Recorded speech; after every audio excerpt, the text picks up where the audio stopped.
Oh my God! Wow!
Hi, thank you. Good afternoon, subscribers. Naglinis-linis muna konti ang iyong lola. Naglilinis muna tayo kasi kanina umaga guys. Wala ko dito. Kung may pinunta na kanina, napunta ko ng palengke. Kaya nagbili ako ng mga kailangan sa bahay, mga importante. Kaya iniwan ko lang yung mga anak ko kanina dito kasi yung papa nila wala rin dito. Nandoon nagtrabaho ngayon. Kaya iniwan ko lang yung bahay. Hindi ako naglinis kanina. Kaya mamaya na ako. Nakapagpahinga na rin ako sa wakas kasi pagdating ko. Tapos namin kumain kanina is naglinis ng kusina, tapos humiga ako kadali kasi napagod din. Pagkahiga ko mga ilang minuto, nag-idlip lang ako, tapos ayun, bumangon na ako. Pagkapangon ko, ayun, naisipan ko magwalis kasi mga bata lang kanina dito naglalaro sila kasama ang kanilang mga kabarks, kanilang mga barkada.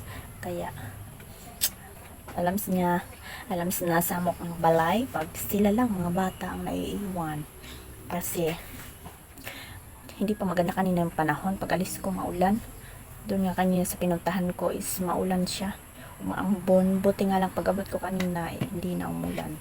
Tapos ngayon tuloy-tuloy na sana hanggang bukas to hindi na talaga uulan. Kaya thank you Lord, hindi ako nakapag-vlog nakaraang araw, mga ilang araw na hindi ako nakapag-vlog kasi busy. Ang dami kong labahan kasi syempre hindi lang makapag-vlog. Hindi kasi ako makapag-vlog. Nakarang araw kasi ulan ng ulan, ang lakas, maingay. Tapos nang madilim pa kahit dito sa loob ng bahay, basta maulan talaga, madilim. Iba yung pag nagvi-video ka pagdating ng maliwanag na, di ba? Kesa masama yung panahon. Kasi madilim sa loob ng bahay, basta maulan, tapos maingay pa, kaya hindi na lang ako nag-vlog. Nabibisi lang naman ako sa paglalaba. Yun lang. Lalo mas mas na pumapasok yung mga anak ko may klase, ang daming labahan guys. Ngayon nabibisi na naman tayo guys, kasi rarakit na naman tayo guys, magpipiesta na naman, magre-ready na naman tayo kasi maghahanap tayo ng trabaho para magkapera. Hi guys, kamusta tayong lahat? Okay ba kayo dyan? Ako okay lang ako, nakapagwalis kahit paano. At nagpapasalamat ako talaga kasi tingin ko sa loob ng bahay malinis na, hindi na malikabok. Kasi nga sa hirap ng buhay, hindi pa nabibilhan ng sapin ng aming lapag. Kaya thank you naman talaga ate, nalagyan na ng sapin ng aming lapag. Salamat naman sa nagbigay. Kahit paano hindi na malikabok ng aming lapag. Shout out sa iyo. Shout out. Alam mo na yon kung sino ka. Kahit paano is malinis na siya tingnan.